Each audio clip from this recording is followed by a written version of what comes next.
I'm going to try to make two short videos tonight.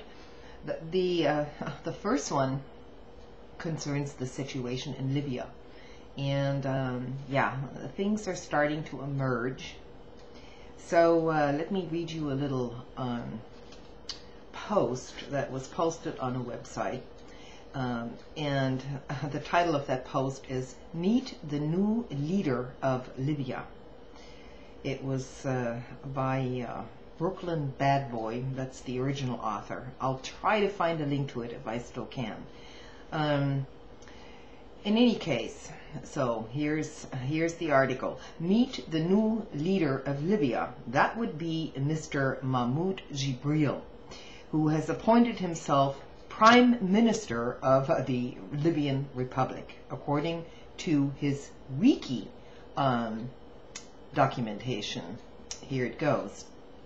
Jibril graduated in economics and political science from Cairo University in '75 and gained a master's in political science in 1980 and a doctorate in strategic planning in 1984, both from the University of Pittsburgh, and he taught strategic planning at Pittsburgh for several years and has published 10 books on strategic planning and decision making.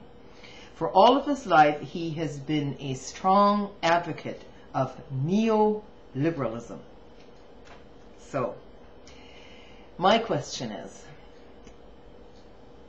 if this is somebody that we're supporting, does this sound like a grassroots uprising in Libya to you?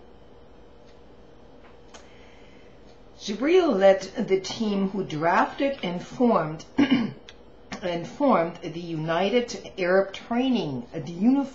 Training Manual. He was also responsible for organizing and administering the first two training conferences in the Arab world in '87 and '88.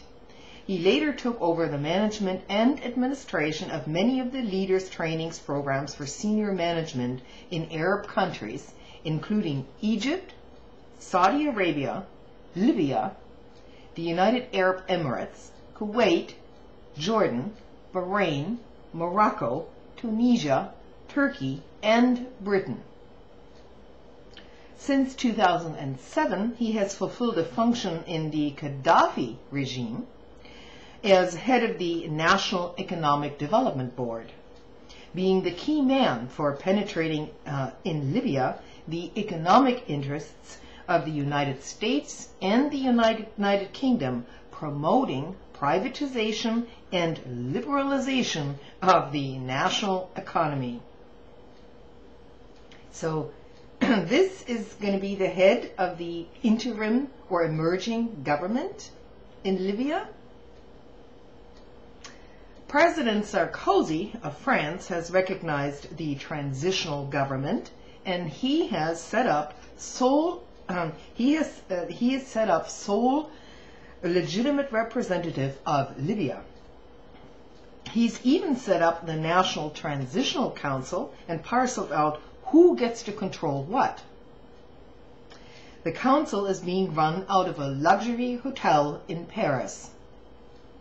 Now, if you look at the map of Libya, and if you happen to see where Benghazi is in relation to Tripoli, you know, they're several hundred miles apart, of course. Probably about, I think the distance is close to 900 miles. And guess where the oil deposits are in Libya? They're around Benghazi, not around Tripoli. So far as I know, the Libyan people haven't had a chance to elect their own sole legitimate representative. We might want to think that the armed rebels on the ground, should they prove victorious, will have some other ideas. And so will the remnants of the Gaddafi army and security forces if Gaddafi falls. Secretary Clinton has already met with Mr. Jibril in early March. So these are very high-level meetings taking place here. But so far, you know, there's been no official recognition by the U.S. government. But there have been by the French. which I'm sure, you know, everyone has their own interests in that country and perspective. But for now, Mr. Jibril will probably end up being the person being paradropped into Libya as its new leader once Gaddafi is overthrown. Privatization of oil contracts in a strategic part of the world, and the new would-be leader of Libya is a man in Libya promoting it. In fact, he got an award for his privatization plans. He's a real man of the common people fighting for freedom. Yeah, indeed.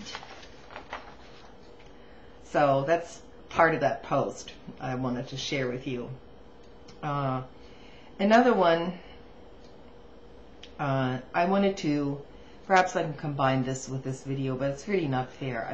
I should make a separate video about this. So I'll see you a little bit later, and I'll record this next video in a couple of minutes. Thanks for listening.